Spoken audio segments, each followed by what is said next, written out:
মুসলমান আমার নবী বিশ্ব নবী রাহমাতুল লিল আলামিন ডাক দেওয়ার উমর রে, তোমার মান মর্যাদা কত বেশি তুমি জানো নি? আল্লাহ রাব্বুল আলামিন তোমাকে জান্নাতের সার্টিফিকেট দিয়েছেন। উমরকে ডাক দেওয়ার উমর, আমার যুগের যে সাহাবীরা আছে, ইহুদি বেঈমান কাফেররা আছে, কাফের বেঈমানরা মুসলমানরা সমস্ত মানুষেরা তোমাকে ভয় পায়, শুধু না জিন ইনসান সব কিছু ভয় পায় এমন না। ওমর রে শুনে রাখো, তুমি যে রাস্তা দিয়ে যাও শয়তান তোমাকে এমন ভাবে ভয় পায় যে রাস্তা দিয়ে উমর চলাচল করে, শয়তান যদি দেখে ওই রাস্তা ধরে উমর আসতেছে, শয়তান ওই রাস্তা দিয়ে যায় না। উমর গেছে দিক দিয়া, শয়তান পর্যন্ত এই রাস্তা দিয়ে যায় না।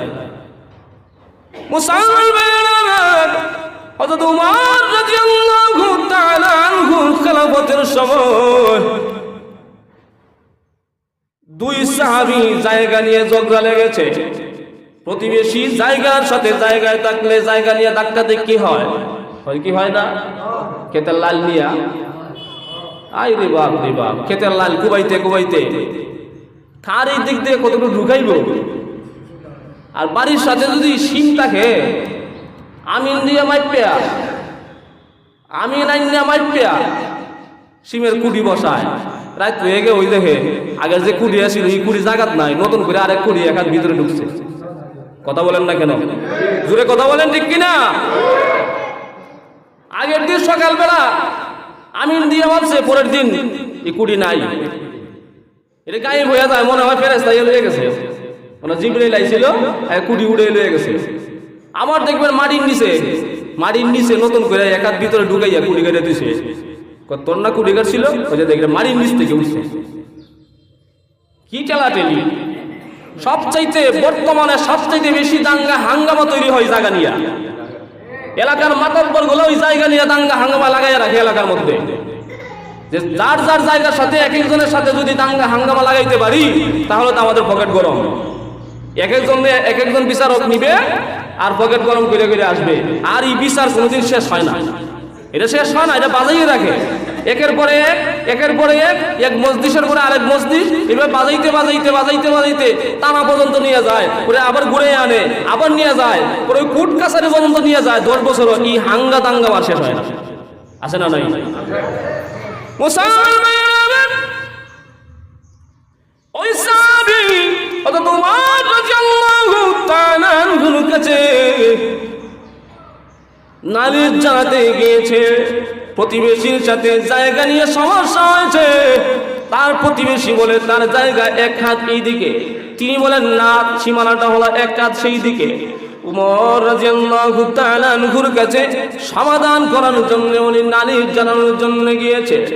বাড়িতে গিয়ে দেখে হযরত উমর রাদিয়াল্লাহু তাআলা আনহু উনি বাড়িতে নাই। কোথায় গেছে? কূপের ধারে গিয়েছে, পুকুরের ধারে গিয়েছে, কলসি ডুবাইয়া ঘরের ভিতরে পানির ব্যবস্থা করার জন্য। তাকায় দেখেন তিনি কত বড় বাদশাহ, অর্ধ জাহানের বাদশাহ, খলিফাতুল মুসলিমিন হযরত উমর রাদিয়াল্লাহু তাআলা আনহু ঘরের পানি জোগাড় করার জন্য পুকুর হইতে, নলকূপ হইতে নিজে কলসি বুড়াইয়া ঘরের ভিতরে পানি নিয়ে আসে। আর আমাদের সমাজে যদি একটা মেম্বার যদি হয়, তার কর্মচারী শেষ নাই, আছে না নাই?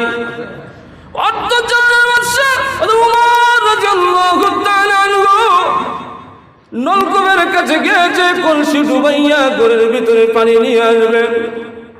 ওই সাহাবী হযরত উমর রাদিয়াল্লাহু তাআলা আনহু তালাশ করে গিয়ে তাকে দেখে কলসি ডুবাইয়া কাদের মধ্যে কলসি নিয়া উনি বাড়ির দিকে রওনা করতেছে। ওই ব্যক্তির ডাক দেওয়া খলিফাতুল মুসলিমিন, আল্লাহর নবীর সাহাবী, আমি এসেছি আপনার কাছে একটা বিচার জানার জন্য, নালিশ দেওয়ার জন্য। আমার জায়গা নিয়ে সমস্যা, আমার প্রতিবেশীর সাথে দাঙ্গা হাঙ্গামা লেগে আছে, আমার প্রতিবেশীর সাথে আমার জায়গার সীমাটা ঠিক করে দেন। ওমর রাদিয়াল্লাহু তাআলা আনহু তার কাঁধের মধ্যে কলসি, কি অবস্থায় বলেন আমার হাঙ্গামাটা মিটাইয়া দেন। আমরা সমাজের বিচারেটা যদি হইতো কলসি লইয়ে মাল লইলে দেখস না কলসি কাঁধের উপরে, তোরা হাঙ্গামা মিটাইতে এখন বিচারের সময় বিচার করবো, আবার অফিসে যাইবে। আমি পুকুর থেকে পানি নিতেছি বাড়িতে, এখন দাঙ্গা হাঙ্গামা মিটার জন্য আইছ। মুসলমান ভাইরা আমার, এত গরম মিজাজের সাহাবী হযরত ওমর রাদিয়াল্লাহু তাআলা রাগ করে নাই, ডাক দিয়ে আল্লাহর বান্দারা বলো না তোমার কি নালিশ। উনি ডাক দিয়ে বলেন আমার নালিশটা বলার আগে আপনার কলসিটা একটু কাঁধের উপর থেকে নামান। আপনার কাঁধের উপরে কলসি রেখে আমার সাথে যদি কথা বলেন তাহলে আপনার কষ্ট হবে। ওমর রাদিয়াল্লাহু তাআলা ডাক দিয়ে বলেন আল্লাহর বান্দা কলসি নামানোর কোনো প্রয়োজন নাই, তোমার কি দরকার আমার কাছে বলে দাও।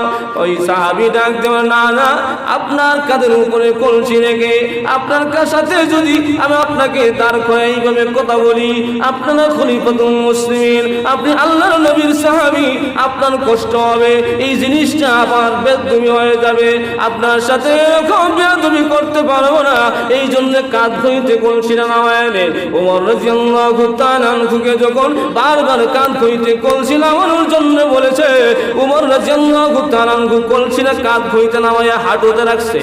কই রাখছে? হাঁটুর মধ্যে রাখছে। ওই সাহাবী ডাক্তার খলিফাতুল মুসলিমিন আপনাকে বলেছে কলসি কাঁধ হইতে নামাইয়া জমিনের মধ্যে রাখার জন্য। কাঁধ হইতে আপনি কলসি নামাইলেন, কিন্তু হাঁটুর মধ্যে উরুর মধ্যে কলসি কেন রাখলেন? আপনি জমিনের মধ্যে কলসিটা রাখতে পারেন, এইভাবে রাখলেও তো আপনার কষ্ট হবে। হযরত ওমর রাদিয়াল্লাহু তাআলা আনহু আল্লাহর নবীর সাহাবী শুনুনি, আমি কাঁধ হইতে কলসিটা যখন আমি জমিনের মধ্যে রাখবো, আমার কলসিটা ভিজা রয়েছে, কলসির নিচে পানি লাগা রয়েছে, ওই পানি মিশ্রিত কলসিটা যদি আমি ওই জমিনের মধ্যে রাখি, আবার কলসিটা নিয়ে যদি আমি বাড়িতে যাই, তাহলে ওই কলসির নিচে কিছু মাটি লাগবে কি লাগবে না? আর একটু জোরে কথা বলেন। ওমর রাদিয়াল্লাহু তাআলা ডাক দিয়ে বলেন আল্লাহর নবীর সাহাবী আমি ওই মাটি মিশ্রিত কলসিটা যখন আমার বাড়িতে নিয়ে যাব, আমার বাড়িতে কিছু মাটি চলে যাব, কিয়ামতের ময়দানে আল্লাহ রাব্বুল আলামিন ডাক দিয়ে বলেন ওমর তোমার পাওয়ার বেশি ছিল, তুমি অর্ধ জাহানের বাদশা ছিলে, এই জন্যে আরেকজনের মাটি জোরপূর্বক তাকে না বলে তোমার বাড়িতে নিয়ে এসেছিলে। আল্লাহ রাব্বুল আলামিনের কাছে জবাব দিতে করতে হবে, এই জন্য আমার ভাইয়ের 1 ইঞ্চি মাটি যেন আমার বাড়িতে না যায়, কলসিটা নামাইয়া আমার হাঁটুর মধ্যে রেখে দিয়েছি। আল্লাহর নবীর সাহাবী ওমর রাদিয়াল্লাহু তাআলা আনহু কথা বলেছে।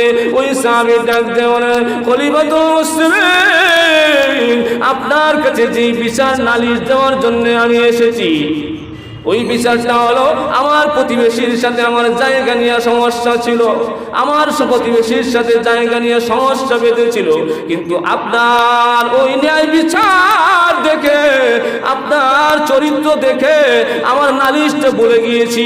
আমার ভাই যদি আমার কাছ থেকে 1 হাত না হয় 2 হাত জায়গা নিতে চায়, আমি দিতে রাজি আছি, তারপরেও কিয়ামতের ময়দানে আল্লাহর সামনে আল্লাহর কাঠগড়ায় দাঁড়াতে রাজি না।